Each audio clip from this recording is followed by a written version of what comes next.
कि आज के इस महामैराथन क्लास में हम पूरे हिंदी को पढ़कर जाएंगे और सिर्फ ये 1 से 1.5 घंटे का वीडियो देखकर हम 18 फरवरी को हिंदी में 95 प्लस फोड़कर आएंगे। तो स्टूडेंट, अगर आप भी इस बार क्लास 12 में हो, 18 फरवरी को क्लास 12 हिंदी का पेपर देने जा रहे हो ना, तो बस आज का ये वीडियो शुरू से लेकर लास्ट तक देख लेना। मेरी गारंटी है इस बार आपका 100 में 95 प्लस क्लियर है। ये हिंदी का एक महामैराथन क्लास है, लगभग 1 से 1.5 घंटे की ये क्लास होगी। और अगर आप इस वीडियो को बैठकर 1-1.5 घंटे निकाल कर समय ना लास्ट तक देख लेते हो, मेरी गारंटी है इस बार आप 100 में 95 प्लस लेकर आओगे। ऐसा मैराथन क्लास बार बार नहीं मिलता। मैं हर साल लाखों बच्चों को ऐसा ही मैराथन क्लास देकर 85, 90, 95 प्लस दिलवाता हूं और इस बार आपकी बारी है। वो कहते हैं ना, मौका सबको मिलता है लेकिन टॉपर वही बनता है जो मेहनत करता है। ठीक है, देखो 18 फरवरी 12th हिंदी का ये महामैराथन क्लास है। पूरा हिंदी एक वीडियो में खत्म और 18 फरवरी को यही क्वेश्चन आने वाले हैं। पूरे के पूरे 100 नंबर एक ही वीडियो में कंप्लीट कराएंगे। आपसे बस एक ही रिक्वेस्ट है, बस वीडियो को लाइक करना, चैनल को सब्सक्राइब कर लेना, ताकि मैं ऐसे ही सारे सब्जेक्ट का मैराथन क्लास आपको दे सकूं। कुछ सबसे पहले कुछ लाइनें हो जाएं कि आंखों में नींद बहुत है पर हमें सोना नहीं है और यही समय है कुछ कर दिखाने का, इसे खोना नहीं है। अब आपके पास समय बिल्कुल भी नहीं है। अगर आप चाहो तो इसी समय को सोना बना दो, चाहो तो सोने में गुजार दो, वो आपके ऊपर है। अब हमें 18 फरवरी तक इतना मेहनत कर लेना है ना भैया कि जब हमारा रिजल्ट आए लोग कहें भाई तेरा 90% कैसे आ गया। ठीक है, तो वीडियो बहुत ज्यादा इंटरेस्टिंग है। इससे बाहर आपके बोर्ड एग्जाम में कुछ नहीं आएगा। पूरे हिंदी का आज हम ऑपरेशन करेंगे। टोटल 19 टॉपिक हैं आपके हिंदी में। हिंदी का कोई भी टॉपिक आज हम नहीं छोड़ेंगे, सबको पढ़ेंगे।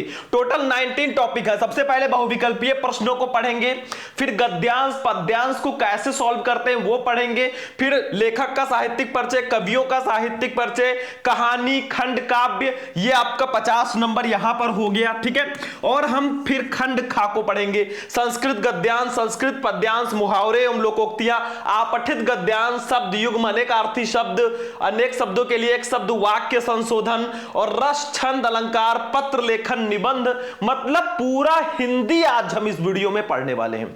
तो चलिए टाइम वेस्ट नहीं करते बच्चों, आप लोग बस कमेंट में पीडीएफ लिख देना। अगर 1000 कमेंट आ गया पीडीएफ का ना, मैं आपको पीडीएफ फ्री में दे दूंगा, ये मेरी गारंटी। और वीडियो को लाइक भी साथ में कर देना। ठीक है, सबसे पहले हम बात करेंगे बहुविकल्पीय प्रश्नों की। हमारे इस मैराथन क्लास का शुभारंभ हो चुका है।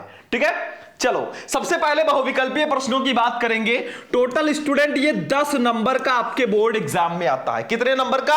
10 नंबर का ऑब्जेक्टिव क्वेश्चन आपके बोर्ड परीक्षा में आता है। सबसे पहला क्वेश्चन देखो, पानी वानी लेकर बैठना नींद बीच में ना आए।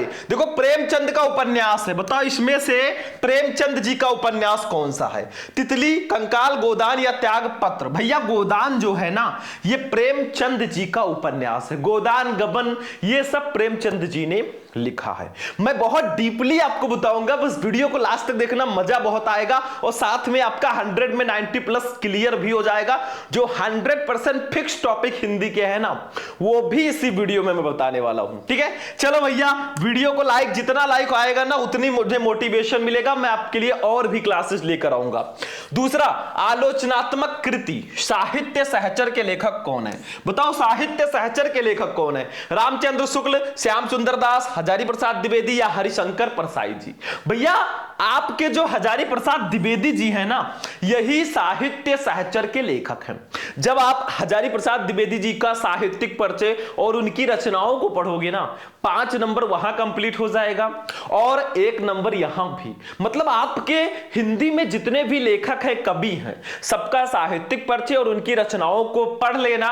इससे आपका देखो 5 नंबर साहित्यिक परिचय का कंप्लीट और साथ में ऑब्जेक्टिव क्वेश्चन में जो उनसे रिलेटेड क्वेश्चंस आते हैं, उनकी रचनाओं से रिलेटेड ना, वो भी क्वेश्चन आपके कंप्लीट हो जाएंगे। चलो बच्चों देखते हैं आगे, ध्यान से समझो, बहुत एंजॉय के साथ पढ़ेंगे। जो कहते हैं बेटा तुझसे नहीं होगा, तू 90+ नहीं ला सकता, उनको हम करके दिखाएंगे। अपनी जो तैयारी है ना, इतनी खामोशी से करो कि एक दिन सफलता शोर मचा दे। जब आपका रिजल्ट आए ना, चारों तरफ फैल जाए कि इसका इतना नंबर आ गया। ठीक है, चलो तीसरा, वसुधा मासिक पत्रिका का संपादन एवं प्रकाशन किसने किया था? वसुधा मासिक पत्रिका का संपादन किसने किया? ठीक है, पता है कि नहीं पता है? फर्स्ट है राय कृष्णदास ने, सेकंड है राम वृक्ष बेनीपुरी ने, थर्ड है गे ने, फोर्थ है हरिशंकर परसाई ने।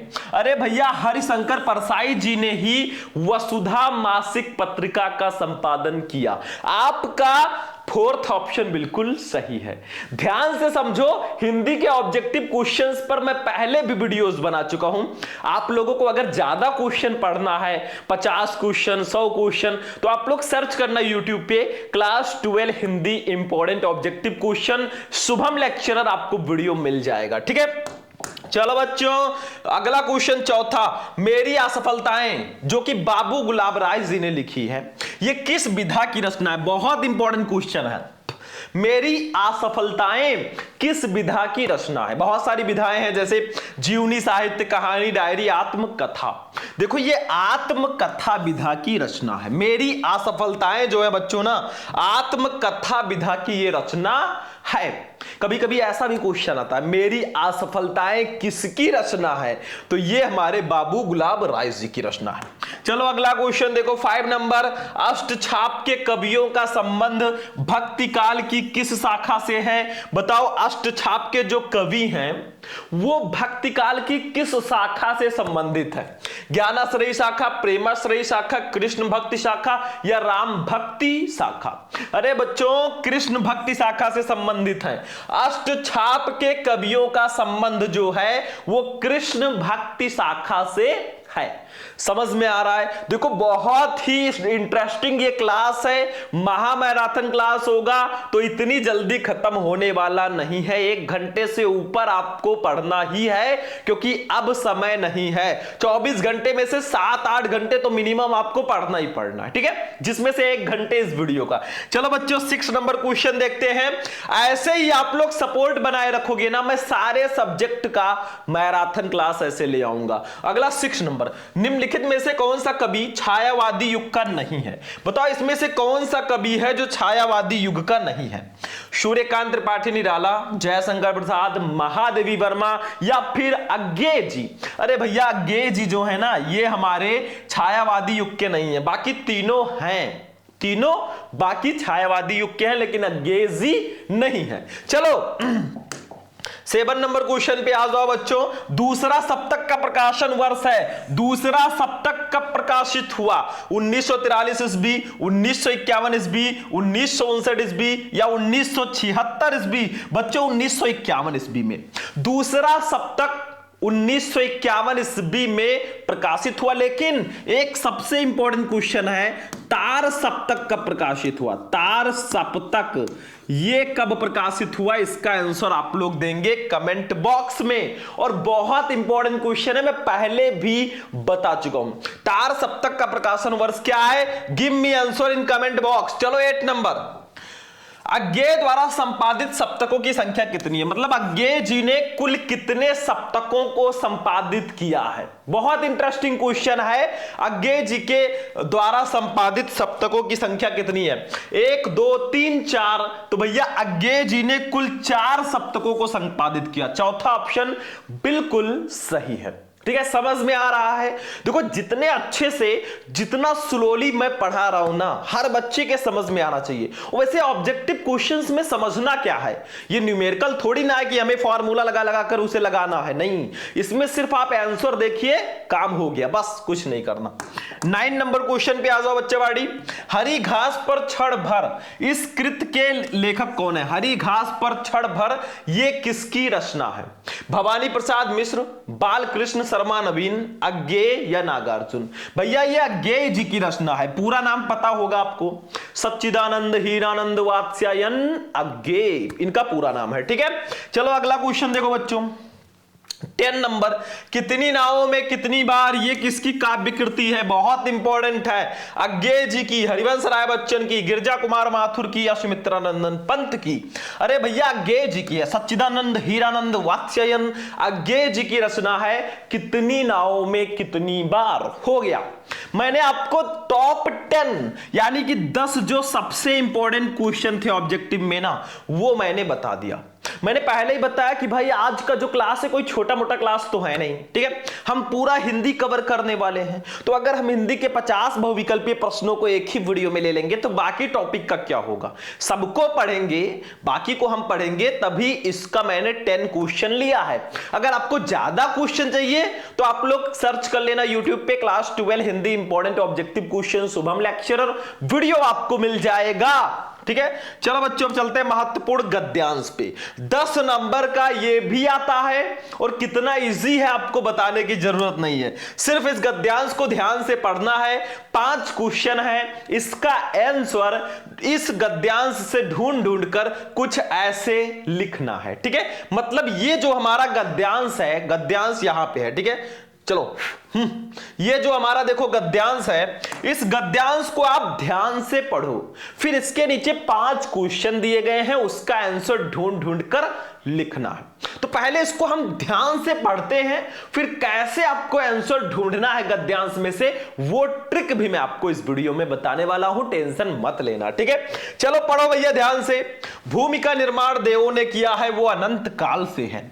उसके भौतिक रूप, सौंदर्य और समृद्धि के प्रति सचेत होना हमारा आवश्यक कर्तव्य है। भूमि के पार्थिव स्वरूप के प्रति हम जितने अधिक जागरूक होंगे, उतनी ही हमारी राष्ट्रीयता बलवती हो सकेगी। ये पृथ्वी सच्चे अर्थों में समस्त राष्ट्रीय विचारधाराओं की जननी है। जो राष्ट्रीयता पृथ्वी के साथ नहीं जुड़ी वो निर्मूल होती है। राष्ट्रीयता की जड़ें पृथ्वी में जितनी गहरी होंगी, उतना ही राष्ट्रीय भावों का अंकुर पल्लवित होगा। इसलिए पृथ्वी के भौतिक स्वरूप की अधोपांत जानकारी प्राप्त करना, उसकी सुंदरता, उपयोगिता और महिमा को पहचानना हमारा आवश्यक धर्म है। अब यहां पे ध्यान दो, सबसे पहले पहचानो ये किस चैप्टर का गद्यांश है। आपको चैप्टर का नाम और उसके लेखक का नाम आना चाहिए, वो पहले से ही आप याद कर लेना कि राष्ट्र का स्वरूप के लेखक हमारे वासुदेव शरण अग्रवाल हैं, और अशोक के फूल के लेखक हजारी प्रसाद द्विवेदी हैं, निंदा रस के लेखक हमारे हैं हरिशंकर प्रसाई जी, और भाषा और आधुनिकता के लेखक प्रोजी सुंदर रेड्डी जी हैं। अब ये वाला गद्यांश पहचानो किस चैप्टर का है। देखोगे अगर तो राष्ट्रीयता राष्ट्रीयता राष्ट्रीयता राष्ट्र ये सब कई बार आया है, तो जहां राष्ट्र की बात हुई, जन की बात हुई, वहां पे ये राष्ट्र का स्वरूप चैप्टर का गद्यांश होगा। इसके लेखक आपको पहले ही पता है क्योंकि मैंने बताया, याद कर लेना। इसके लेखक हैं हमारे वासुदेव शरण अग्रवाल जी। तो देखो ध्यान से, सबसे पहला क्वेश्चन यही रहेगा, उपरोक्त गद्यांश के पाठ और लेखक का नाम लिखिए। पाठ का नाम राष्ट्र का स्वरूप, लेखक का नाम वासुदेव शरण अग्रवाल, 2 नंबर कंप्लीट। दूसरा, रेखांकित अंश की व्याख्या कीजिए। ये जिसके नीचे आपको रेखाएं दिख रही है ना, इसकी आपको व्याख्या करनी है। वैसे बेसिकली यहां से रहेगा, ठीक है, यहां से रेखाएं हैं, वो आगे वैसे दे नहीं, यहां से, हाँ यहां से पूरी रेखाएं, यहां से लेकर यहां तक। इसको थोड़ा बहुत चेंज करके लिखना है, मतलब जरूरी नहीं है कि एकदम बुके वाला लिख दो। अगर आपको थोड़ा बहुत चेंज करके लिख देना, 2 नंबर मिल जाएगा, ये गारंटी है। अगली चीज देखो, बस इसी से रिलेटेड होना चाहिए, अभी मैं बताऊंगा। तीसरा, राष्ट्र भूमि के प्रति हमारा आवश्यक कर्तव्य क्या है। तो देखो, ये देखो हमारा लिखा है सीधा सीधा, आपका कीवर्ड क्या है क्वेश्चन का, आवश्यक कर्तव्य, तो यही लिख दो। उसके भौतिक रूप, सौंदर्य और समृद्धि के प्रति सचेत होना हमारा आवश्यक कर्तव्य है। बस 2 नंबर कंप्लीट। यही क्वेश्चन का कीवर्ड आप ढूंढो पैसेज में, गद्यांश में, जहां भी मिल जाए उठाकर लिख दो। अगली चीज देखो बच्चों, चौथा, किस प्रकार की राष्ट्रीयता को लेखक ने निर्मूल कहा है। तो यहां पे राष्ट्रीयता, निर्मूल, ये सब कीवर्ड हैं। तो देखो यहां पे लिखा होगा, कहीं ना कहीं होगा, ये देखो, जो राष्ट्रीयता पृथ्वी के साथ नहीं जुड़ी वो निर्मूल होती है। बस इतना ही लिख दो, काम खत्म है। देखो सारे आंसर आपको गद्यांश में ही मिल रहे हैं, मतलब नो टेंशन जब तक है हम। चलो अगला क्वेश्चन, ये पृथ्वी सच्चे अर्थों में क्या है, या ऐसे भी क्वेश्चन आता है, ये पृथ्वी सच्चे अर्थों में किसकी जननी है। तो देखो यहीं पे कहीं आंसर लिखा होगा, कहीं ना कहीं इसका आंसर जरूर लिखा होगा। ये देखो, ये पृथ्वी सच्चे अर्थों में समस्त राष्ट्रीय विचारधाराओं की जननी है। सीधा सीधा आंसर दिया है, हमें कुछ नहीं करना है और हमने आपको ढूंढना भी सिखा दिया। अब लिखना भी सीख लेते हैं थोड़ा सा।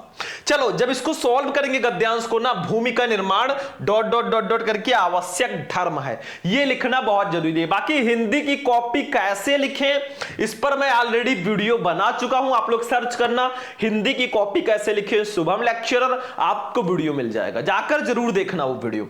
तो देखो भूमि का निर्माण dot dot dot dot dot आवश्यक धर्म है। फर्स्ट वाला क्वेश्चन हमारा था कि उपरोक्त गद्यांश के पाठ और लेखक का नाम लिखिए। आप लिख सकते हो डायरेक्टली भी, पाठ का नाम राष्ट्र का स्वरूप, लेखक का नाम वासुदेव शरण अग्रवाल, लेकिन हम एज संदर्भ भी लिख सकते हैं। देखो हेडिंग डालना संदर्भ, ये पीला आसमानी ये सब कलर बिल्कुल मत यूज करना, सिर्फ ब्लैक एंड ब्लू पेन हमें कॉपी में यूज करना है। देखो प्रस्तुत गद्यांश हमारी पाठ्य पुस्तक के गद्य भाग में संकलित एवं भारतीय संस्कृति के अध्येता डॉक्टर वासुदेव शरण अग्रवाल द्वारा लिखित राष्ट्र का स्वरूप शीर्षक निबंध से अवतरित है। ये लेखक का नाम, ये पाठ का नाम और 2 नंबर आपके नाम, जिसके नीचे मैंने अंडरलाइन किया है ये सब ब्लैक पेन से लिखिएगा। कॉपी जब मैंने बताया था ना तो ये सब मैंने समझाया था। चलो आगे बढ़ो बच्चों, दूसरा क्वेश्चन, रेखांकित अंश की व्याख्या कीजिए। भैया हमें व्याख्या किसकी करनी है, देखो जो राष्ट्रीयता पृथ्वी के साथ नहीं जुड़ी वो निर्मूल होती है। राष्ट्रीयता की जड़ें पृथ्वी में जितनी अधिक गहरी होंगी उतना ही राष्ट्रीय भावों का अंकुर पल्लवित होगा। इसलिए पृथ्वी के भौतिक स्वरूप की अधोपांत जानकारी प्राप्त करना, उसकी सुंदरता, उपयोगिता और महिमा को पहचानना हमारा आवश्यक धर्म है। इसी को थोड़ा सा चेंज करके लिखेंगे, जरूरी नहीं है एकदम बुक वाली भाषा लिखो बच्चों, इसी को थोड़ा बहुत हम चेंज करके लिखेंगे अपने स्टाइल में, इन ओन स्टाइल। देखो ये रेखांकित अंश की व्याख्या हेडिंग डालेंगे ब्लैक स्केच से और अंडरलाइन करेंगे। देखो डॉक्टर वासुदेव शरण अग्रवाल के अनुसार राष्ट्रीयता और पृथ्वी का संबंध अटूट और अनिवार्य रूप से आवश्यक है। इसलिए पृथ्वी के साथ राष्ट्रीयता का संबंध अथवा आधार जितना अधिक मजबूत होगा उतना ही राष्ट्रीय भावनाओं का अंकुर का विकास भी संभव होगा। जिस राष्ट्रीयता का संबंध पृथ्वी के साथ नहीं होगा वो राष्ट्रीयता निराधार होती है। इस दृष्टि से प्रत्येक व्यक्ति का यह परम आवश्यक कर्तव्य एवं धर्म है कि वो पृथ्वी के भौतिक स्वरूप से पूरी तरह परिचित रहे, साथ ही उसके सौंदर्य, उपयोगिता एवं महत्व को भी अधिकाधिक जानकारी रखे। मतलब उसी को थोड़ा बढ़ा चढ़ा के थोड़ा स्टाइल से लिखना है भैया, अलग नहीं है, वही सेम चीज है, बस मैंने थोड़ा अपने लैंग्वेज में लिख दिया है, नंबर आपको मिल जाएगा। ठीक है, बहुत आसान होता है, थोड़ा बहुत मिक्स करके लिखो, 2 ही नंबर का तो आता है। अब 2 में 2 नहीं देंगे तो क्या देंगे भाई। चलो अगला क्वेश्चन देखो, तीसरा क्वेश्चन नंबर 3 पे चलेंगे, फिर आंसर देखेंगे। देखो तीसरा वाला क्वेश्चन, चल स्वाहा, चल खुल जा। तीसरा, राष्ट्र भूमि के प्रति हमारा आवश्यक कर्तव्य क्या है। देखो मैं आपको क्वेश्चन यहीं पे पढ़ के बता देता हूं क्योंकि बार बार हमें यहां आना पड़ेगा। देखो चौथा, किस प्रकार की राष्ट्रीयता को लेखक ने निर्मूल कहा है, और 5वां, ये पृथ्वी सच्चे अर्थों में क्या है। अब सबका आंसर हम इकट्ठे देख लेंगे भाई, वापस यहां नहीं आएंगे। क्वेश्चन आपने समझ लिया है, ठीक है। मैं क्वेश्चन बता दूंगा क्या क्वेश्चन था और उसी के अकॉर्डिंग हम आंसर लिखेंगे, क्योंकि जब हम स्क्रॉल करते हैं ना तो कभी कभी स्क्रीन चली जाती है। तो देखो तीसरा, राष्ट्र भूमि के प्रति हमारा आवश्यक कर्तव्य क्या है। तो देखो राष्ट्र भूमि के प्रति हमारा आवश्यक कर्तव्य यह है कि हम अपनी इस भूमि के रूप, सुंदरता और समृद्धि के प्रति सचेत रहें और किसी भी दशा में इस भूमि के रूप एवं सौंदर्य आदि को विकृति ना होने दें। 2 नंबर कंप्लीट। चौथा क्वेश्चन था, किस प्रकार की राष्ट्रीयता को लेखक ने निर्मूल कहा है। तो देखो लेखक के अनुसार जो राष्ट्रीयता पृथ्वी के साथ नहीं जुड़ी होती वो निर्मूल होती है। 2 नंबर यहां पर भी कंप्लीट। अगला क्वेश्चन था, ये पृथ्वी सच्चे अर्थों में क्या है, या ये पृथ्वी सच्चे अर्थों में किसकी जननी है। तो ये पृथ्वी सच्चे अर्थों में समस्त राष्ट्रीय विचारधाराओं की जननी है। 2 नंबर यहां पर भी कंप्लीट। अगर ऐसे लिखकर आओगे मेरी गारंटी है भाई, स्टाम्प पेपर पे मैं लिख कर दे दूंगा, 10 में 10 नंबर लेकर आओगे, ये ध्यान रखना, ठीक है। चलो बच्चों, हम चलेंगे महत्वपूर्ण पद्यांश पे। अब पद्यांश की जब बारी आती है ना, बहुत सारे बच्चे डरने लगते हैं, सर जी हमें पद्यांश सॉल्व करना नहीं आता, हम क्या करें सर, हमें पद्यांश नहीं आता, उसमें ट्रिक नहीं होता, उसमें आंसर डायरेक्ट नहीं दिया जाता। भाई देखो, पद्यांश के लिए आपको चैप्टर्स के हिंदी मीनिंग आने ही चाहिए, क्योंकि इसमें डायरेक्टली ट्रिक काम नहीं करता। लेकिन थोड़ा बहुत मैं बता देता हूं। देखो ये पद्यांश है हमारे, 10 नंबर का ये भी आता है सेम गद्यांश की तरह, बस एक पद्यांश दे दिया गया, इसके नीचे 5 क्वेश्चन दे दिए गए, पांचों का आंसर दो, 10 नंबर ले जाओ। जैसे पढ़ो इसको, कौन हो तुम वसंत के दूत, बिरस पतझड़ में अति सुकुमार, घन तिमिर में चपला की रेख, तपन में शीतल मंद बयार, लगा कहने आगंतुक व्यक्ति, मिटाता उत्कंठा सविशेष, दे रहा हो कोकिल सा आनंद, सुमन को जो मधुमेह संदेश। अब देखो ये हमारे किस चैप्टर का है, बेसिकली ये श्रद्धा मनु चैप्टर का पद्यांश है, इसके कवि है जयशंकर प्रसाद जी। लेकिन थोड़ा सा आपको ध्यान देना है, मैं बताता हूं। देखो इसको पहले हिंदी मीनिंग निकालो, फिर उसके बाद में हम पांचों क्वेश्चन का इधर आंसर देंगे। तो देखो यहां पे मनु श्रद्धा का परिचय पूछते हुए कहते हैं, क्या कहते हैं देखो, कौन हो तुम कौन हो वसंत के दूत, इस वसंत के संदेश वाहक के समान, बिरस पतझड़, इस नीरस पतझड़ के मौसम में अति सुकुमार, सुकुमार से दिखने वाले। मतलब इस देखो श्रद्धा मनु जो है श्रद्धा से प्रश्न करते हैं कि इस वसंत के मौसम में, इस बिरस पतझड़ के मौसम में अति सुकुमार से दिखने वाले तुम कौन हो। फिर पूछते हैं घन तिमिर में, घन का मतलब बादल, तिमिर का मतलब अंधकार में बादल, ठीक है, में चपला, बिजली की रेखा के समान, और तपन, इस तपती गर्मी में शीतल ठंडे मंद बयार, मतलब मंद मंद वायु के समान तुम कौन हो। वो कहते हैं कि इस अंधकार में बादल में एक बिजली की रेखा के समान, और इस तपती गर्मी में एक ठंडी हवा, ठंडी वायु के समान तुम कौन हो, ठीक है, जो मेरे इस जीवन में आकर मुझे धन्य कर रहे हो। आगे देखो, फिर लगा कहने आगंतुक व्यक्ति, मतलब यहां पे आगंतुक व्यक्ति जो है श्रद्धा को कहा गया है, क्योंकि श्रद्धा जी कुछ कहने लगती हैं, ठीक है। तो लगा कहने लगा आगंतुक का मतलब आया हुआ व्यक्ति, मिटाता हुआ, उत्कंठा मतलब उनकी जो आकांक्षा है, सविशेष तीव्र जो आकांक्षा है उसको, ठीक है। फिर क्या होता है, फाइनली जो श्रद्धा जी हैं वो सभी की तीव्र, उस मनु की तीव्र आकांक्षाओं को मिटाती हुई वो बोलती हैं, और जब वो बोलती है तो ऐसा लगता है ना, दे रहा हो कोकिल सानंद, दे रहा हो कोकिल, कोयल सानंद, आनंद से भरपूर, सुमन को, यानी कि सुमन का मतलब पुष्पों को, ज्यों मधुमेह संदेश, यानी कि संदेश, ठीक है। तो जब वो बोलती है ना, सबकी तीव्र आकांक्षाओं को मिटाती हुई जब वो बोलती हैं, तो ऐसा लग रहा है ना कि कोई, देखो दे रहा हो को, कोई कोयल जो है पुष्पों को ऋतुराज, यानी कि वसंत के आगमन का संदेश दे रहा हो, ऐसा लगता है। अब अगर मुझे हिंदी मीनिंग आता है तो मैं आंसर बहुत आसानी से दे दूंगा। फर्स्ट क्वेश्चन है, उपरोक्त पद्यांश के शीर्षक और कवि का नाम लिखिए। शीर्षक का नाम श्रद्धा मनु, कवि का नाम जयशंकर प्रसाद। कुछ चैप्टर में बता देता हूं जिसका हिंदी मीनिंग आप पढ़ लेना, फिर ये नंबर आपका कंप्लीट है। पवन दूतिका, श्रद्धा मनु, कैकेयी का अनुताप, गीत, और भी आगे एक आध चैप्टर है, ये सब जरूर पढ़ लेना, ठीक है। दूसरा, रेखांकित अंश की व्याख्या कीजिए, आपको इन दोनों लाइनों का व्याख्या करनी है। घन तिमिर में चपला की रेख, तपन में शीतल मंद बयार। तीसरा, आगंतुक व्यक्ति से किसकी ओर संकेत किया गया है, तो आगंतुक व्यक्ति से श्रद्धा की ओर संकेत किया गया, श्रद्धा को आगंतुक व्यक्ति कहा गया है। चौथा, पद्यांश में किसकी उत्कंठा मिटाने की बात की गई है, तो पद्यांश में श्रद्धा द्वारा मनु की उत्कंठा मिटाने की बात कही गई है, कि श्रद्धा जी जो हैं उत्कंठा मिटाते हुए बोलती हैं। पांचवा, पद्यांश में किन पात्रों के बीच संवाद हो रहा है, तो पद्यांश में श्रद्धा और मनु के बीच संवाद हो रहा है। बहुत आसान हो जाता है अगर आपको हिंदी मीनिंग पता है।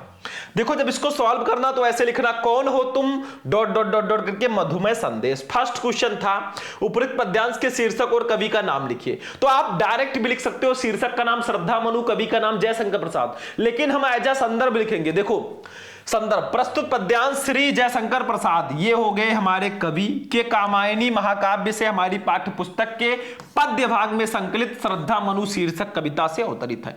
2 नंबर कंप्लीट। ये हुआ हमारे चैप्टर शीर्षक का नाम, ये हुआ कवि का नाम। जिसके नीचे मैंने अंडरलाइन कर रखा है ना, इसको ब्लैक पेन से ब्लैक से लिख देना, बाकी ब्लू रहेगा। चलो दूसरा देखो क्वेश्चन, रेखांकित अंश की व्याख्या कीजिए। आपको रेखांकित अंश की व्याख्या करना है, जैसे घन तिमिर में चपला की रेख, तपन में शीतल मंद बयार, इसकी व्याख्या करनी है। अभी जो मैंने व्याख्या बताई है ना, वही आपको लिखना है, कोई अलग नहीं लिखना है। बस एक प्यारा सा हेडिंग डाल देना आप लोग, रेखांकित अंश की व्याख्या, और लिखना। देखो, मनु श्रद्धा से उसका परिचय जानने हेतु तो प्रश्न करते हुए कहते हैं कि मेरे इस अत्यंत निराशापूर्ण और अंधकारमय जीवन में काले बादलों के बीच बिजली की रेखा के समान और वेदना एवं व्यथा से तप्त मेरे जीवन में शीतल और मंद गति से चलने वाली पवन के समान तुम कौन हो? 2 नंबर कंप्लीट।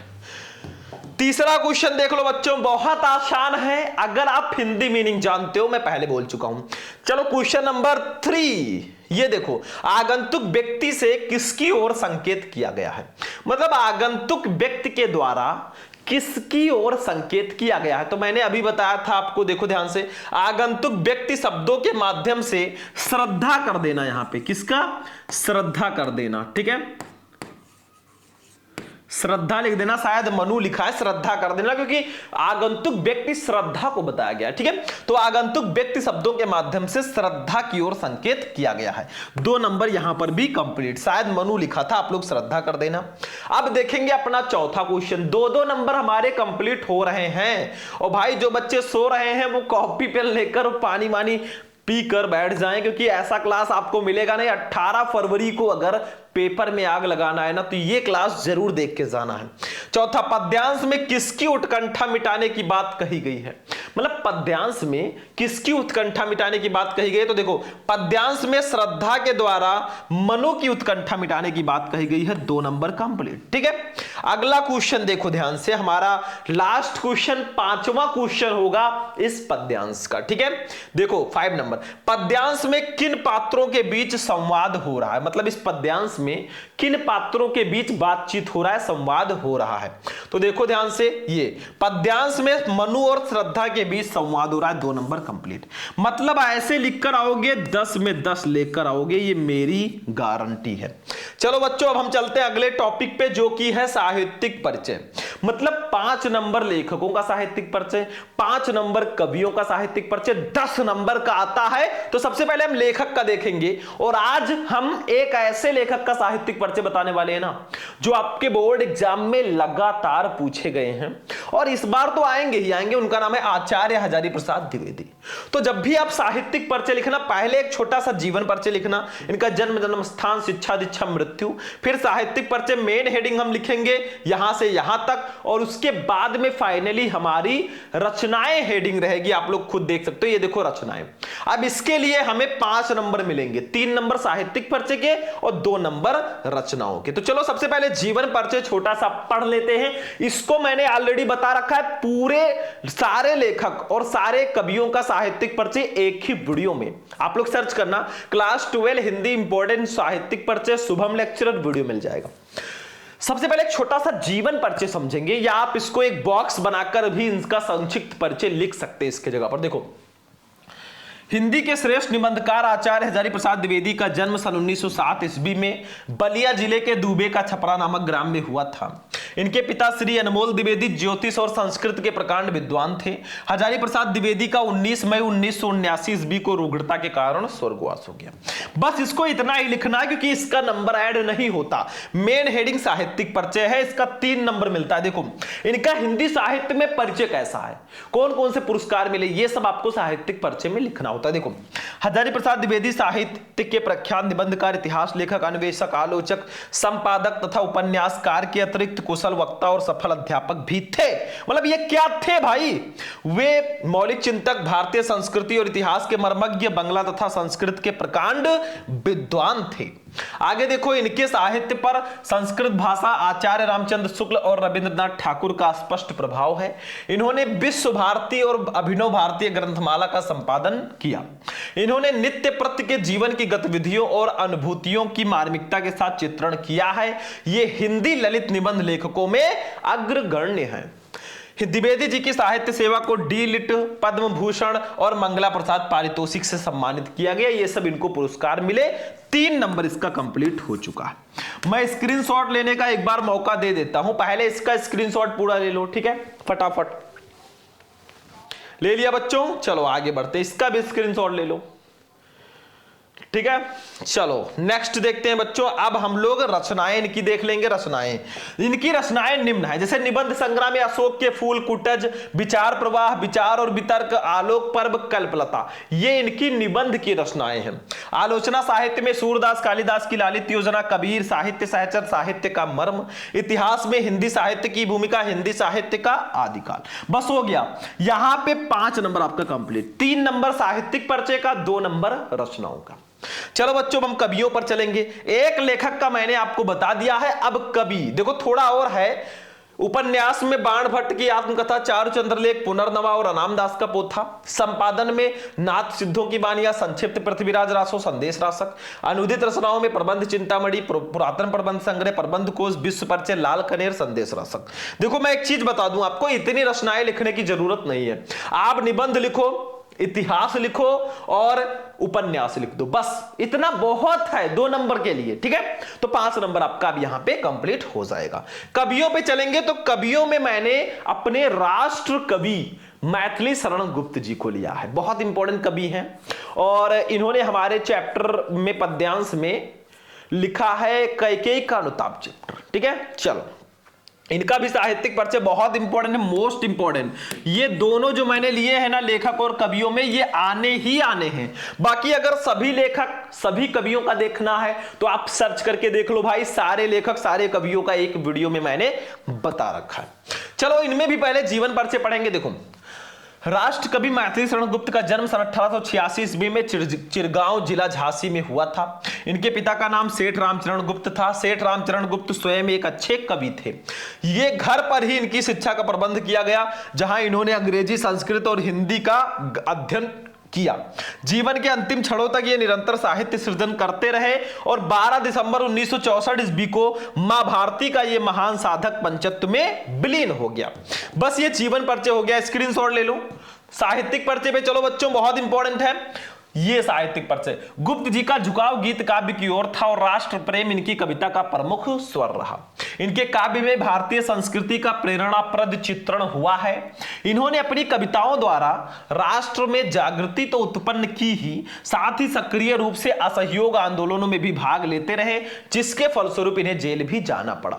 मतलब ये कविताएं भी लिखते थे और असहयोग आंदोलनों में भी ये भाग लेते रहे, जिसके कारण इनको जेल भी जाना पड़ा। साकेत महाकाव्य पर इन्हें हिंदी साहित्य सम्मेलन प्रयाग से मंगला प्रसाद पारितोषिक भी मिला। भारत सरकार ने गुप्त जी को इनकी साहित्य सेवा के लिए पद्म भूषण से सम्मानित किया और राज्यसभा का सदस्य भी मनोनीत किया।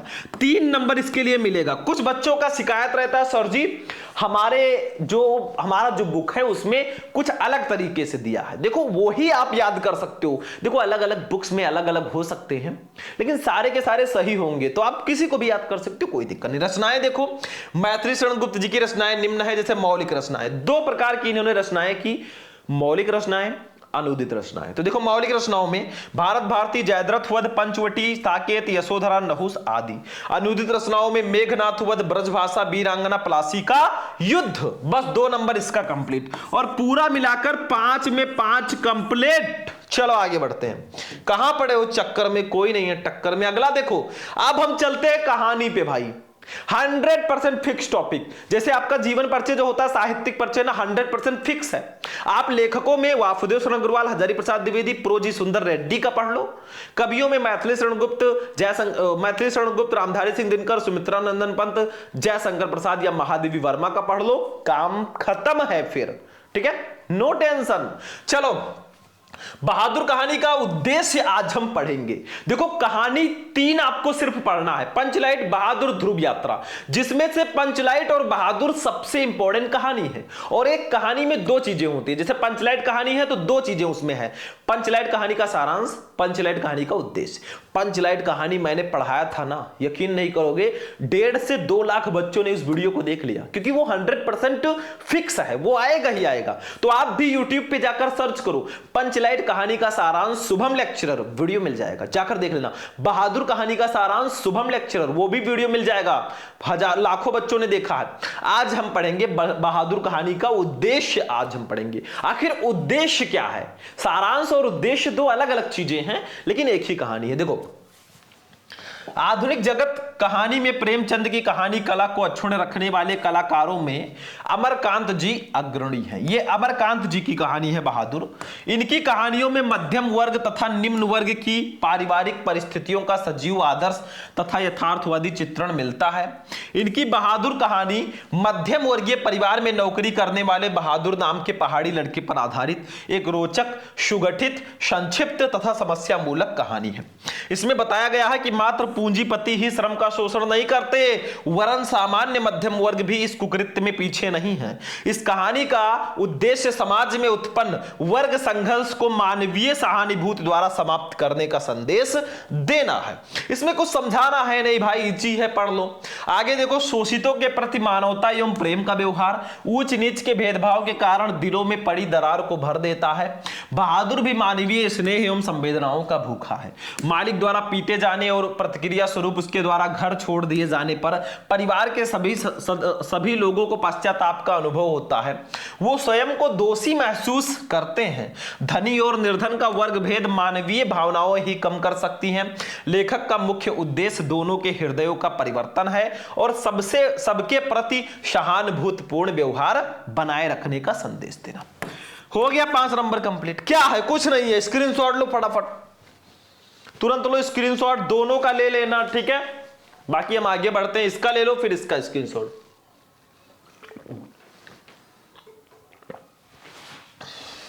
चलो बच्चों अब आगे देखते हैं। देखो हमारा खंड का जो है ना वो फाइनली फिनिश हो गया। 45 नंबर अभी फिनिश हुए हैं। 10 नंबर का बहुविकल्पीय, 10 नंबर का गद्यांश, 10 नंबर का पद्यांश और 10 नंबर का साहित्यिक परिचय 40 और 5 नंबर की कहानी 45। एक टॉपिक है आपका खंड काव्य, 5 नंबर का ये भी आता है। अब देखो बच्चों ये जिला वाइज होता है, जैसे यूपी में कई जिले हैं, कुछ जिलों में रश्मि रथी, कुछ जिलों में आलोक वृत्त, कुछ जिलों में त्यागपथी, कुछ जिलों में श्रवण कुमार, कुछ जिलों में मुक्ति यज्ञ, कुछ जिलों में ऐसे ऐसे कई खंड काव्य हैं। तो आप किस जिले से हैं, आप में कौन सा खंड काव्य है, कमेंट कर देना। अभी मान लो मेरे यहां त्यागपथी हो, मैं त्यागपथी पढ़ा दूं, फिर आपका दूसरा हो तब, ठीक है। तो मैं वो नहीं पढ़ाऊंगा, वो आप लोगों को पता है 100% फिक्स टॉपिक है, आपके जिले में जो है उसको पढ़ लेना, ठीक है। चलो अब खंड खा पे हम लोग चलेंगे। खंड खा में बच्चों सबसे पहले संस्कृत का गद्यांश आता है, फिर संस्कृत का पद्यांश आता है 7-7 नंबर का। संस्कृत के गद्यांश में आप पढ़ लो जातक कथा, महामना मालवीय, संस्कृत भाषा महत्तम और पंचशील सिद्धांता चैप्टर पढ़ लो, काम खत्म है। जैसे ये जो दिया गया है ना, धन्य वयम भारत देशा यत्र समुल्सत जनमनस पावनी भव्य भावत भावनी, ये संस्कृत भाषा या महत्तम पाठ से लिया गया है। इसको ऐसे आपको संदर्भ के साथ हिंदी अनुवाद करना है, काम खत्म है। तो चलो इसको हम पहले आपको हिंदी मीनिंग इसका बताते हैं, फिर इसको लिखेंगे। देखो इसका थोड़ा बहुत ट्रिक होता है, आप लोग बस ऐसे डायरेक्टली लिख सकते हो, थोड़ा बहुत चेंज करके। देखो धन्य वयम भारत देशा, धन्य है वो भारत देश, यत्र समुल्यत जहां जनमानस पावनी, लोगों को मनों को प्रसन्न करने वाली, भव्य भावत भावनी, भव्य भावों को जन्म देने वाली, शब्द संदोह प्रसोनी और शब्द राशि को जन्म देने वाली सुर भारती संस्कृत भाषा सुशोभित है। मतलब धन्य है वो भारत देश जहां लोगों के पवित्र मनों को प्रसन्न करने वाली, भव्य भावों को जन्म देने वाली और शब्द राशि को जन्म देने वाली संस्कृत भाषा सुशोभित है। विद्यमानेषु विद्यमान, निखिलेषु वाग्णयोष मतलब विद्यमान सभी साहित्यों में, अस्यावाड्गयम इसका साहित्य, सर्वश्रेष्ठम सर्वश्रेष्ठ, सुसंपन्नम सुसंपन्न च वर्तते है। मतलब विद्यमान सभी साहित्यों में इसका साहित्य सर्वश्रेष्ठ और सुसंपन्न है। इयमेव भाषा, ये भाषा संस्कृत नामनापि, संस्कृत नाम से लोके विश्व में प्रथिता अस्ति, प्रसिद्ध है। और ये भाषा संसार में संस्कृत के नाम से प्रसिद्ध है। आगे देखो, अस्माकम रामायण, हमारे रामायण, महाभारत आदि ऐतिहासिक ग्रंथ था। आदि ऐतिहासिक ग्रंथ चत्वारो वेदा, चारों वेद, सर्वा उपनिषदा, सभी उपनिषद, 18 पुराण, अन्य चा महाकाव्य, नाट्यदीन, नाटक अस्यामेव, इसी भाषा में लिखितान संत, लिखे गए हैं। मतलब हमारे रामायण, महाभारत आदि ऐतिहासिक ग्रंथ, चारों वेद, सभी उपनिषद, 18 पुराण, अन्य महाकाव्य, नाटक, ये सब इसी भाषा में लिखे गए, संस्कृत भाषा में। इयमेव भाषा, ये भाषा सर्वसम आर्य भाषाणाम, सभी आर्य भाषाओं की जननी मनते, जननी माना गया है। भाषा तो मतलब भाषा विज्ञानियों द्वारा, तो भाषा विज्ञानियों ने इसी भाषा को सभी आर्य भाषाओं की जननी माना है। संस्कृतस्य गौरवम, संस्कृत का गौरव, बहुविध ज्ञान श्रुत्वम, इसमें बहुत सारे ज्ञान का होना, व्यापकत्वम, इसकी व्यापकता, चाना कस्याप, किसी के दृष्टि विषय, दृष्टि से छिपी नहीं है। मतलब संस्कृत का गौरव, इसमें बहुत प्रकार के ज्ञान का होना और इसकी व्यापकता किसी के दृष्टि से छिपी नहीं है। सबको पता है भाई संस्कृत हमारे देवों की वाणी है। संस्कृतस्य गौरव में, संस्कृत के गौरव को दृष्ट पथ में ध्यान में रखते हुए समयुक्त मुक्ताचार्य परवीणेन, आचार्य दंडी ने ठीक ही कहा है। संस्कृतम, संस्कृत नाम दैवी, वाग्यांता महारथवी, संस्कृतियों ने संस्कृत को देवों की वाणी कहा गया। मतलब संस्कृत के गौरव को ध्यान में रखते हुए आचार्य दंडी ने ठीक ही कहा है कि संस्कृत जो है वो महर्षियों द्वारा संस्कृत को देववाणी कहा गया है। बस अब सबसे पहले इसका आप लोग लिखेंगे, देखो जब इसको सॉल्व करना, धन्यवयम ... करके इसका लास्ट वर्ड। आप सबसे पहले संदर्भ लिखो, ये किस पाठ से लिया गया है। संस्कृत में हम लेखक का नाम नहीं लिखते भाई। देखो संदर्भ, प्रस्तुत गद्यांश हमारी पाठ्यपुस्तक के संस्कृत भाग में संकलित संस्कृत भाषा या महत्वम नामक पाठ से अवतरित है। मतलब ये पाठ का नाम सबसे इंपॉर्टेंट है और इसको भी ब्लैक पेन से लिख देना। 2 नंबर आपको इसके लिए ही मिलता है, बाकी 5 नंबर हिंदी अनुवाद के लिए। जो मैंने हिंदी अनुवाद बताया ना वही आपको लिखना। देखो ये भारत देश धन्य है जहां मनुष्यों के पवित्र मनों को प्रसन्न करने वाली, उच्च भावों को जन्म देने वाली, शब्द राशि को जन्म देने वाली देववाणी संस्कृत सुशोभित है। विद्यमान समस्त साहित्यों में इसका साहित्य सर्वश्रेष्ठ एवं सुसमृद्ध है। यही भाषा संसार में संस्कृत के नाम से भी प्रसिद्ध है। हमारे रामायण, महाभारत आदि ऐतिहासिक ग्रंथ, चारों वेद, सारे उपनिषद, 18 पुराण तथा अन्य महाकाव्य, नाटक इसी भाषा में लिखे गए हैं। वही चीज बता रहा हूं जो इसमें लिखा था। भाषा विज्ञानियों ने इसी भाषा को सारी आर्य भाषाओं की जननी माना है। संस्कृत का गौरव, उसमें अनेक प्रकार के ज्ञान का होना तथा उसकी व्यापकता किसी की दृष्टि से छिपी नहीं है। संस्कृत के गौरव को ध्यान में रखकर आचार्य दंडी ने ठीक ही कहा है कि संस्कृत को महर्षियों ने दिव्य वाणी, मतलब देवताओं की वाणी, देवताओं की भाषा कहा है। बस 5 नंबर इसका मिल जाएगा। ऐसे करके आओगे, 7 में 7 लेकर आओगे। चलो बच्चों अगला देखते हैं। समझते चलो बस ध्यान से। अब हम चलेंगे महत्वपूर्ण पद्यांश पे। भाई पद्यांश जो है संस्कृत का 100% फिक्स है। आप सुभाषित रत्नानी पूरे चैप्टर का श्लोक पढ़ लो, साथ में जो चैप्टर बाकी है ना, किसी में एक श्लोक दिया गया उसको पढ़ लो, आपका 7 नंबर फिक्स है। ठीक है, ये 100% फिक्स है। तो आज हमने लिया है, देखो, परोक्षे कार्य हंतारम प्रत्यक्ष प्रियवादिनम वर्ज एतादृशम मित्रम विस्कुंभम पयोमुखम। भाई ये बहुत इंपॉर्टेंट हमारा पद्यांश है, 7 नंबर देकर आपको जाएगा। मतलब परोक्षे कार्य हंतारम, जो पीठ पीछे काम बिगाड़ने वाला हो, प्रत्यक्ष प्रियवादिनम, और सामने मीठा बोलने वाला हो, वर्ज एतादृशम मित्रम, उस मित्र को वैसे ही त्याग देना चाहिए जैसे विस्कुंभम पयोमुखम, जैसे जिस प्रकार विष से भरे घड़े को छोड़ दिया जाता है। तो देखो जब इसका आप लोग लिखेंगे हिंदी मीनिंग, तो ऐसे परोक्ष कार्य हंतारम ... करके पयोमुखम। सबसे पहले संदर्भ लिखो, प्रस्तुत पद्यांश या श्लोक हमारी पाठ्यपुस्तक के संस्कृत भाग में संकलित सुभाषित रत्नानी नामक पाठ से अवतरित है। 2 नंबर कंप्लीट। अनुवाद देख लो हिंदी में, जो पीठ पीछे काम बिगाड़ने वाला हो पर सामने मीठा बोलने वाला हो, ऐसे मित्र को उसी प्रकार छोड़ देना चाहिए जिस प्रकार विष से भरे घड़े को जिसके ऊपरी भाग में दूध लगा हो उसको छोड़ दिया जाता है। 5 नंबर इसका मिलेगा। 7 में 7 पूरे लेकर आओगे भाई, अगर आप सुभाषित रत्नानी पूरे चैप्टर को पढ़ के जाओगे, क्योंकि ये चैप्टर सबसे ज्यादा इंपॉर्टेंट है। चलो आगे बढ़ो भैया। मुहावरे हम लोग उक्तियां 2 नंबर, फ्री का नंबर 5 दिया जाएगा, 1 करना होगा। देखो फर्स्ट अपना उल्लू सीधा करना, बस इतना ही क्वेश्चन दिया जाएगा। अर्थ लिखकर वाक्य प्रयोग आपको करना है। अर्थ होगा स्वार्थ सिद्ध करना। वाक्य प्रयोग देखो, आजकल नेता लोग वोट के लिए खुशामद करके अपना उल्लू सीधा करते हैं, बस हो गया। आपका क्वेश्चन वाक्य में आना चाहिए, 2 नंबर कंप्लीट। दूसरा, ईद का चांद होना मतलब अधिक दिनों में दिखाई देना, अधिक दिनों में दिखाई देना।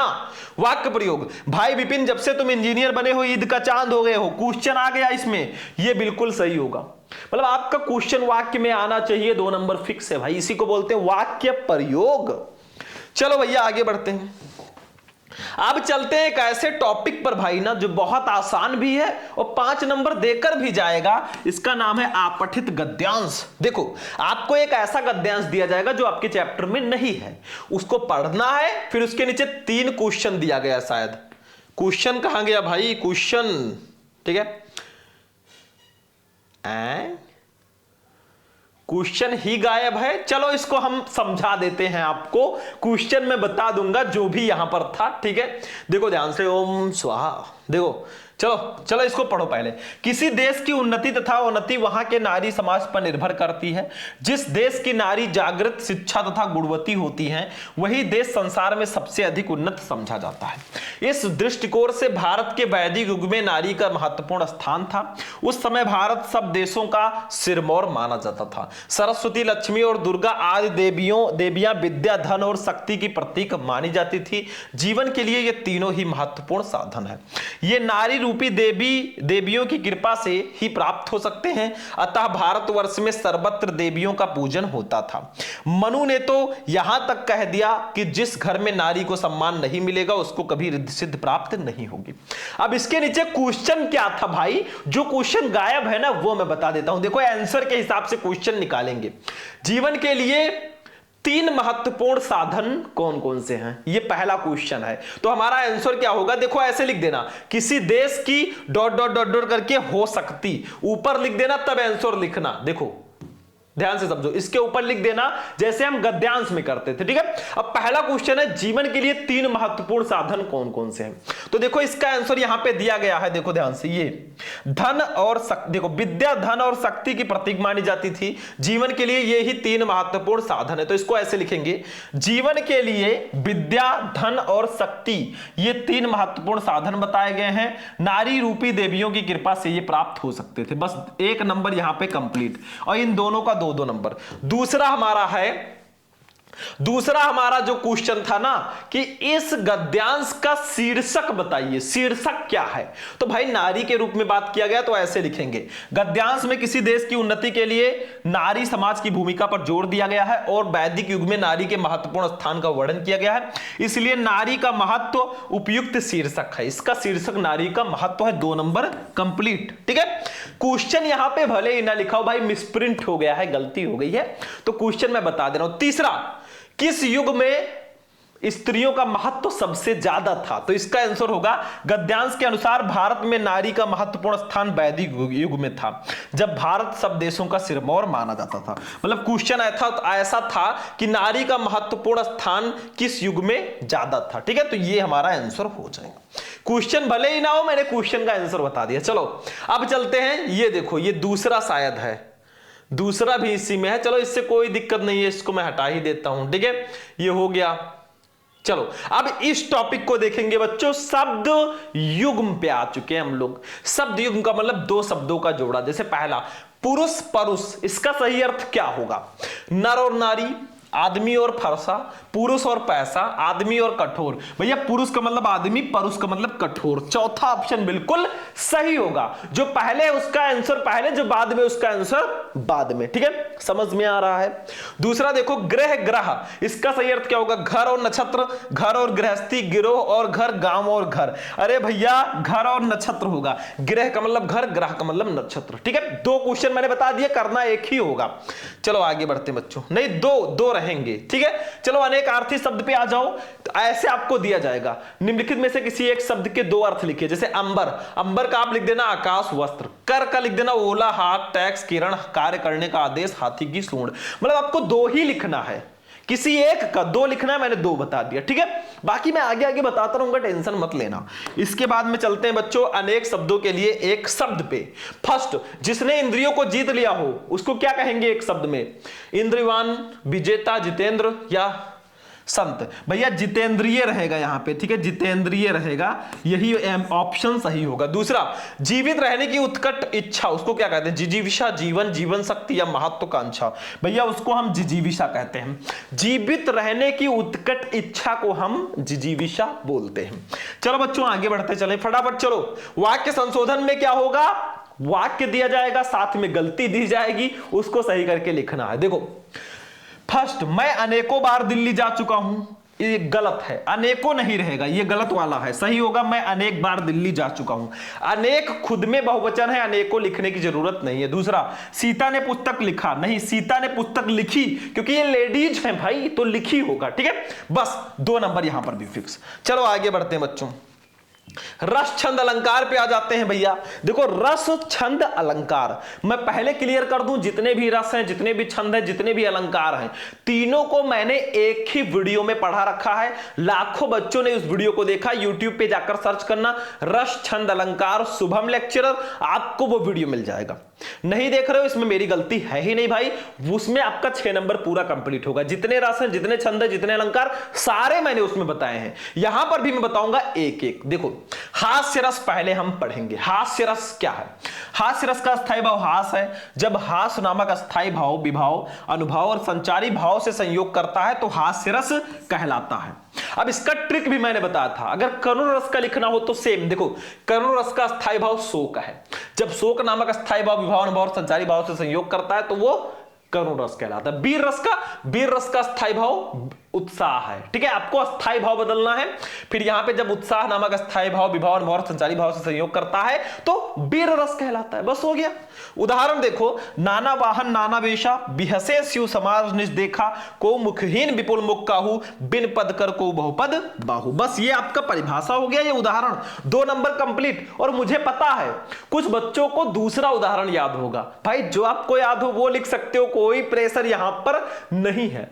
जो आपको उदाहरण याद है उसको लिखना, ठीक है। तो ये हो गया परिभाषा, ये उदाहरण 2 नंबर, 1 नंबर परिभाषा का मिलता है, 1 नंबर उदाहरण का, 2 नंबर आपका कंप्लीट हो गया। यहां पर जब हमारे भगवान शंकर जी की शादी हो रही थी ना, उस समय की ये लाइनें हैं, ठीक है। चलो अब छंद में हम चलेंगे बच्चों। छंद में ध्यान से समझो, इसको थोड़ा ध्यान से समझना। दोहा आज हम पढ़ेंगे इस वीडियो में, दोहा। बाकी सारे रस, सारे छंद, सारे अलंकार मैं एक वीडियो में पढ़ा चुका हूं, आप लोग सर्च करके देखना।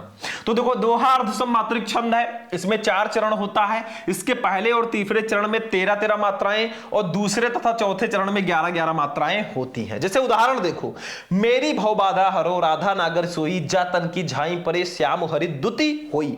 अब मात्रा गिनो पहले।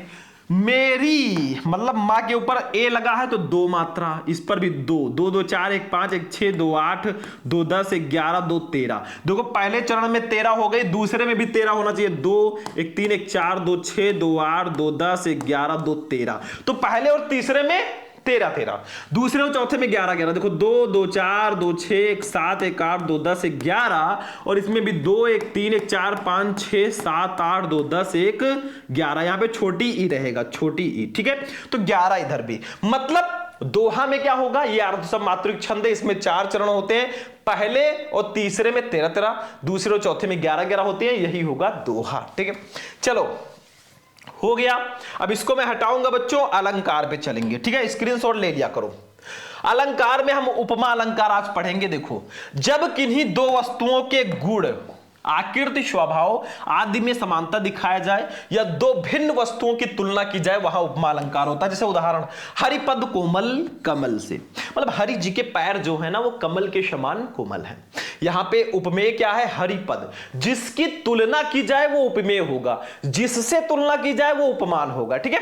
तो किसकी तुलना की जाती है, हरि जी के पैर की तुलना की जा रही है, तो उपमा जो होगा उपमेय होगा हरिपद। ऐसे स्पष्टीकरण लिख देना हेडिंग डाल के भाई कि आखिर ये क्यों उपमा अलंकार है। तो उपमेय होगा हरिपद, कृष्ण जी के पैर, उपमान होगा कमल, मतलब जिससे तुलना की जा रही है वो उपमान होगा। साधारण धर्म होगा कोमल, मतलब विशेषता क्या है, कोमल। वाचक शब्द है से, बस हो गया। ठीक है, स्क्रीनशॉट लो फटाफट, स्क्रीनशॉट लो, फिर हम पत्र लेखन पे चलेंगे। अभी भी 2 टॉपिक हमारा बचा है। चलिए बच्चों देखते हैं, पत्र लेखन पे चलते हैं हम लोग। अब देखिए स्टूडेंट, पत्र लेखन जो हमारा है ना, आज हम पत्र लिखेंगे किस टॉपिक पर? बढ़ते हुए संक्रामक रोग की रोकथाम के लिए मुख्य चिकित्सा अधिकारी को एक प्रार्थना पत्र लिखिए। मतलब भाई जो संक्रामक रोग है लगातार बढ़ रहे हैं, उसके लिए आपको चिकित्सा अधिकारी को एक पत्र लिखना। तो जब आप पत्र लिखना ना, एक हेडिंग डाल देना कि संक्रामक रोग की रोकथाम के लिए चिकित्सा अधिकारी को एक पत्र, ठीक है, प्रश्नोत्तर संख्या डाल के कॉपी में। फिर लिखना सेवा में, पहले सेवा में, फिर किसको पत्र लिख रहे हो? मुख्य चिकित्सा अधिकारी गोंडा, हम गोंडा के मुख्य चिकित्सा अधिकारी को पत्र लिख रहे हैं। विषय क्या है भाई, किस विषय पर पत्र लिख रहे हो? विषय लिख देना प्राथमिक स्वास्थ्य केंद्र पर, प्राथमिक स्वास्थ्य केंद्र पर संक्रामक बीमारियों की दवाइयों का अभाव। मतलब भाई दवाइयों का अभाव है, इसलिए संक्रामक रोग लगातार बढ़ रहे हैं, तो हम इस विषय पर पत्र लिख रहे हैं। पहले सेवा में, फिर जिसको पत्र लिख रहे हो वो, फिर विषय, फिर महोदय लिखकर अपनी पूरी प्रॉब्लम बताओ। देखो, मैं आपका ध्यान क्षेत्र के प्राथमिक स्वास्थ्य केंद्र संक्रामक बीमारियों से बचाव के लिए इस्तेमाल की जाने वाली जरूरी दवाइयों की कमी की ओर आकर्षित कराना चाहता हूं। पूरे क्षेत्र में हैजा, डेंगू ज्वर, मलेरिया, टीबी तथा पीत ज्वर जैसे संक्रामक रोग जो हैं अपने चरम बिंदु पर हैं। देखो आपकी कॉपी में जगह है तो एक ही पेज में लिख देना, मैं यहां पे जगह नहीं था तो दूसरे पेज में ले गया, ठीक है। इस कारण प्राथमिक स्वास्थ्य केंद्र पर पीड़ितों की संख्या निरंतर बढ़ रही है, लेकिन आवश्यक दवाइयों के अभाव में डॉक्टर उचित इलाज नहीं कर पा रहे। मतलब दवाइयां नहीं है जिससे डॉक्टर साहब जो है ना उचित इलाज नहीं कर पा रहे हैं। वही डॉक्टरों द्वारा पीड़ितों को इलाज हेतु बाहर से लिखी जा रही दवाइयां इतने ऊंचे मूल्य पर मिल रही हैं जो आम जन की पहुंच से बाहर है। भाई जब वो दवा बाहर के लिए लिख देते हैं ना कि जाओ बाहर दुकान से लेकर आओ, भाई वो बहुत महंगी दवाइयां होती हैं। जैसे एक आदमी है भाई, वो मजदूर है, 200-300 रुपए 400 रुपए डेली का कमाता है, उसको अगर 5,000 की दवा दे दी जाएगी जाओ बाहर से लेकर आओ, कैसे लेकर आएगा? 10 दिन की कमाई उसकी चली गई, ठीक है। तो वही चीज है, इसलिए लोग सरकारी अस्पताल में जाते हैं। इस कारण पीड़ितों की संख्या में कमी नहीं आ पा रही है। फिर आप थोड़ा सा अनुरोध करना उनसे, अतः आपसे अनुरोध है कि इस मामले को संज्ञान में लेते हुए यथाशीघ्र समुचित दवाइयों को उपलब्ध कराने का कष्ट करें ताकि पीड़ितों को जरूरी इलाज समय पर मिल सके और समय रहते स्वास्थ्य लाभ उठा सके। लास्ट में लिख देना धन्यवाद सहित दिनांक, फिर भौदिये काखागा। नाम मत लिखना, पूरी कॉपी में अपना नाम कहीं लिखना ही नहीं है, ठीक है। तो ये हो गया पत्र लेखन। चलो स्क्रीनशॉट ले लो, इसका ले लो स्क्रीनशॉट और इसका भी ले लो। बाकी बच्चों मैंने पूरे हिंदी के 5 जो सबसे महत्वपूर्ण पत्र है ना उनको एक वीडियो में बता रखा है। आप लोग YouTube पे सर्च करना क्लास 12 हिंदी इंपॉर्टेंट पत्र शुभम लेक्चरर, आपको वीडियो मिल जाएगा। सारे पत्र सिर्फ एक वीडियो में, जाओ देखो क्या कर रहे हो। चलो लास्ट टॉपिक हमारा आज के इस क्लास का वो है निबंध, और आज हम ऐसे टॉपिक पर निबंध लिखेंगे ना जो हमारे देश में कीड़े मकोड़ों की तरह फैल रहा है, वो है भ्रष्टाचार कारण और निवारण। भाई भ्रष्टाचार बहुत ज्यादा बढ़ रहा है, जहां जाओ भाई घूस दे दो, पैसे दे दो, काम हो जाएगा।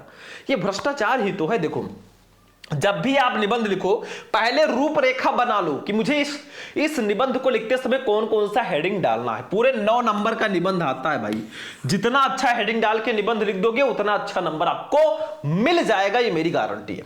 तो रूपरेखा में पहला हेडिंग प्रस्तावना, फिर भ्रष्टाचार का अर्थ, भ्रष्टाचार के कारण, भ्रष्टाचार न्याय तंत्र में शिथिलता, प्रशासन में भ्रष्टाचार, भ्रष्टाचार का समाधान, फिर उपसंहार। पहला हेडिंग प्रस्तावना, लास्ट हेडिंग उपसंहार। किसी भी निबंध को लिखो ये दोनों हेडिंग जरूर होना चाहिए, बीच में आप जिस टॉपिक पर निबंध लिख रहे हो वो हेडिंग, ठीक है। तो अब हम यही हेडिंग डाल डाल कर लिखेंगे। पहला हेडिंग होगा प्रस्तावना। देखो आखिर भ्रष्टाचार है का, देखो भ्रष्टाचार देश की संपत्ति का आपराधिक दुरुपयोग है। भ्रष्टाचार का अर्थ है भ्रष्ट आचरण, अर्थात नैतिकता और कानून के विरुद्ध आचरण। जब व्यक्ति को ना तो अंदर की लज्जा या धर्माधर्म का ज्ञान रहता है और न बाहर का डर रहता है, तो वो संसार में जघन्य से जघन्य पाप कर सकता है, अपने देश, जाति व समाज को बड़ी से बड़ी हानि पहुंचा सकता है और मानवता को भी कलंकित कर सकता है। दुर्भाग्य से आज भारत इस भ्रष्टाचारी सहस्त्रों मुख वाले दानों के जबड़े में फंसकर तेजी से विनाश की ओर बढ़ता जा रहा है। भ्रष्टाचार भारत में बहुत ज्यादा बढ़ रहा है, इसे लिख दो, नंबर मिल गया। मतलब आप लोग सिर्फ हेडिंग डाल के अच्छे से लिखना, नंबर मिला। दूसरा हेडिंग था भ्रष्टाचार का अर्थ। देखो, भ्रष्टाचार शब्द भ्रष्ट एवं आचार दो शब्दों से मिलकर बना है। भ्रष्ट का अर्थ है बिगड़ा हुआ और आचार का अर्थ है आचरण या व्यवहार, मतलब बिगड़ा हुआ व्यवहार। इस प्रकार भ्रष्टाचार का अर्थ है भ्रष्ट आचरण या बिगड़ा हुआ व्यवहार। समाज में विभिन्न स्तरों और क्षेत्रों कार्यरत व्यक्तियों से जिस निष्ठा एवं ईमानदारी की अपेक्षा की जाती है उसका ना होना ही भ्रष्टाचार है। मोटे तौर पर घूस लेना, पक्षपात करना, सार्वजनिक धन एवं संपत्ति का दुरुपयोग करना तथा स्वेच्छानुसार किसी को भी नियम विरुद्ध लाभ या हानि पहुंचाना आदि भ्रष्टाचार, यही सब कहलाते हैं। बस स्क्रीनशॉट ले लो इसका। तीसरा, भ्रष्टाचार का कारण क्या है? भ्रष्टाचार की समस्या से छोटे बड़े सरकारी तथा गैर सरकारी सभी व्यक्ति पीड़ित हैं, इसलिए सरकारी, संस्थागत एवं व्यक्तिगत स्तर पर इसके कारणों को जानने का प्रयास किया जाना चाहिए। प्रायः देखा गया है कि राष्ट्रीय आपदा एवं संघर्ष के अवसर पर हमारे जीवन में श्रेष्ठ मूल्यों जैसे एकता, त्याग, बलिदान इत्यादि की भावनाएं विद्यमान रहती हैं। स्वतंत्रता संघर्ष के साथ हमारे समाज में भी नैतिक स्तर ऊंचा था। सभी स्वार्थ एवं वर्गभेद मिटाकर देश के लिए कुछ कर गुजरने को तत्पर थे, किंतु स्वतंत्रता के बाद भारत देश के नैतिक और चारित्रिक स्तर में गिरावट आई। उपभोग के साधनों के लिए अधिक से अधिक धन की आवश्यकता होती है, इसलिए किसी भी प्रकार धन एकत्रित करना ही मनुष्य का उद्देश्य होता गया। विद्यालय और परिवार अपने सदस्यों को नैतिकता सिखाने में असमर्थ हो गए, इसी कारण देश व समाज में भ्रष्ट वातावरण व्याप्त होता गया। बस ये भ्रष्टाचार का कारण है। सरकारी न्यायतंत्र में शिथिलता। देखो, भ्रष्टाचार से लिप्त होने पर व्यक्ति को इसमें रोकने में या तो नीति ज्ञान आवश्यक होता है या समाज का दंड विधान। यह बात सही है कि जब मनुष्य की आत्मा उचित अनुचित का निर्णय करने योग्य नहीं रहती तथा जब नीति के बंधन शिथिल हो जाते हैं तब दंड की कठोरता का डर व्यक्ति को बुराइयों से रोकता है। लेकिन हमारी न्याय पद्धति एवं न्याय व्यवस्था इतनी शिथिल है कि अपराध का निर्णय बहुत विलंब से होता है। सरकारी स्तर पर व्याप्त भ्रष्टाचार को समाप्त करने में शक्तिशाली विपक्ष एक सकारात्मक भूमिका निभा सकता है। दुर्भाग्य की बात यह है कि हमने लोकतंत्र की स्थापना तो कर ली, किंतु अभी तक सशक्त एवं रचनात्मक विपक्ष की महत्ता को नहीं समझ पाए। यदि विपक्ष चाहे तो वो सरकार के मनमाने आचरण पर अंकुश लगा सकता है। तो ये चौथा हेडिंग हो गया। पांचवा, प्रशासन में भ्रष्टाचार। देखो, भारत में बहुदलीय लोकतंत्र राज्य व्यवस्था है। अनेक राष्ट्रीय एवं क्षेत्रीय दल हर बार चुनाव में अपने उम्मीदवार खड़े करते हैं। उन्हें चुनाव लड़ने के लिए प्रचुर साधनों एवं धन की आवश्यकता होती है। ये धन दलों के चंदे द्वारा प्राप्त होते हैं। चुनावों के लिए चंदा देकर बड़े बड़े पूंजीपति किसी दल की सरकार बनने के पर उससे उचित लाभ उठाते हैं। वे पर्याप्त धन चंदे में इसलिए देते हैं ताकि चंदे में दी गई संपत्ति के बदले लाभ उठाया जा सके। बस हो गया। लास्ट में भ्रष्टाचार का समाधान भी है। देखो, भ्रष्टाचार को दूर करना आसान काम नहीं है, परंतु इसे समाप्त किए बिना हमारे देश का अस्तित्व ही खतरे में पड़ सकता है। हमें इसे दूर करना ही होगा। भ्रष्टाचार जैसी समस्या के समाधान के लिए चुनाव पद्धति में भी सुधार लाना आवश्यक है। सफल लोकतंत्र नागरिकों की जागरूकता पर आश्रित होता है, इसलिए भ्रष्टाचार को मिटाने के लिए नागरिकों में जागरूकता पैदा करना अत्यंत जरूरी है। क्योंकि यदि बदलती नहीं व्यवस्था तो नेतृत्व बदलकर क्या होगा? जब खुद माझी ही पागल हो, पतवार बदलकर क्या होगा? राजनीति से ऊपर उठकर राष्ट्रीय स्तर पर विचार और प्रयास करना आवश्यक है, तभी भ्रष्टाचार खत्म होगा। अगर सभी लोग अच्छे आचरण को अपनाएंगे, देश में भ्रष्टाचार खत्म हो जाएगा। चलो इसका स्क्रीनशॉट लो। Last heading. अभी देखो, आज हमारे समाज में भ्रष्टाचार एक रोग के रूप में व्याप्त है। जब तक सभी नागरिक और सभी दल निहित स्वार्थों और हितों से ऊपर उठकर इस पर विचार नहीं करेंगे, तब तक भ्रष्टाचार जैसी समस्या से मुक्ति संभव नहीं है। लास्ट हेडिंग, उपसंहार। मेन हेडिंग, यदि प्रशासन और जनता देश से भ्रष्टाचार रूपी दानों को मिटाने के लिए एकजुट होकर कार्य करे तो वो दिन दूर नहीं कि भारत भ्रष्टाचार मुक्त देश बनकर जल्द ही विकसित देशों की श्रेणी में आ खड़ा होगा।